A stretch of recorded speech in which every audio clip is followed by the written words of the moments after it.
and tonight finds us halfway around the world at Bagram Airfield in Afghanistan. But all members of the NBC News family are united in our profound sympathy for the members of Tim Russert's family. Tim died suddenly this afternoon in our Washington bureau, where, of course, he was the longtime bureau chief and, as we like to say so often around here, moderator of Meet the Press. So many of us feel like we lost our partner today. We're united with all of you in knowing that we lost a friend. Tim had just flown back from Italy, a trip that was a college graduation gift to his son Luke, who was still in Italy with Tim's wife Maureen when we learned this awful news. Our friend Timothy J. Russert was just 58 years old. We'll remember him on this broadcast tonight. We'll begin with NBC's Pete Williams. Tim Russert never missed a chance to tell anyone where he was from the place, South Buffalo, New York, he called it, and from the people, hard-working Irish Catholics, as he would recall years later. I began at Holy Family School, then on to St. Bonaventure School, where Sister Mary Lucille of the Sisters of Mercy helped give direction to my life. You know, you weren't always the most quiet student. Tim was especially proud of his blue-collar father, who drove a garbage truck for the city. Tim's book of reflections about growing up with his father, Big Russ and Me, became a bestseller, as was a follow-up collection of letters in response to his first book. After college and a law degree, Tim felt the pull of politics, which would become his life's passion. He learned it from the inside, at age 27, heading up Senator Daniel Patrick Moynihan's New York office. In the mid-1980s, he was a political advisor to another powerful New Yorker, Governor Mario Cuomo. Tim came to NBC a quarter century ago, supervising broadcasts of the Today program from Rome and arranging for the first American television interview with Pope John Paul II. Good morning. And then on December 8th, 1991, he took on a new responsibility. From NBC News, this is Meet the Press with Tim Russert. He took charge of television's longest-running broadcast.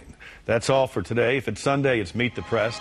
Meet the Press became the #1 Sunday interview broadcast, and Tim its longest-serving host. He sometimes devoted the entire hour to a single guest, as he did in 2000 with presidential candidates George Bush and Al Gore, programs that were widely honored. Oh, it's only 3:17. The 2000 election night nail-biter led Tim to bring out a decidedly low-tech way to explain the Electoral College drama. Writing out the possible scenarios on a white, dry erase board. It made such an impression, Washington's Smithsonian Institution asked to add it to its permanent collection. Tim's style was direct, asking his guests to explain apparent contradictions in their own records. I still need to be educated. Wall Street Journal, November 26, 2005. You repeated it to the Boston Globe in December of 2007. You said it. Okay, let me tell you what I was trying to say and what I meant. His exclusive interview with Vice President Cheney 4 days after the 9/11 attacks helped reassure a nation on edge. Among those expressing condolences today was one of Tim's Sunday morning competitors. Well, yeah, Tim was the best of the best. He was the best of our profession. I think he's someone that all of us can be proud of. He set a wonderful example. Tim spent a lifetime preparing to cover this year's historic primary elections and was the backbone of the political coverage on every facet of NBC News. As he warmed up a debate audience last fall, his love of politics was on full display. Well, I went to the airport after that show, and the flight attendant ran down the aisle.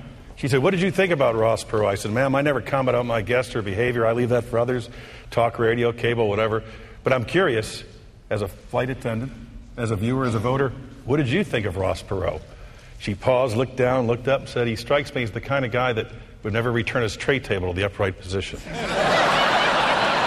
Cha-ching! Tim's political acumen was apparent the night of May 6th when he pronounced Barack Obama the winner of the Democratic primary. All right, let me start you with the same simple question. Did it just end tonight? We now know who the Democratic nominee is going to be, and no one's going to dispute it, Keith. Tim Russert was, most of all, a family man, deeply devoted to his wife, Maureen Orth, a writer for Vanity Fair magazine, and his son Luke, who graduated this spring from Boston College. Tim had just returned from celebrating that graduation overseas and was working here in the Washington Bureau today when he collapsed and died 2 days before Father's Day. Pete Williams, NBC News, Washington.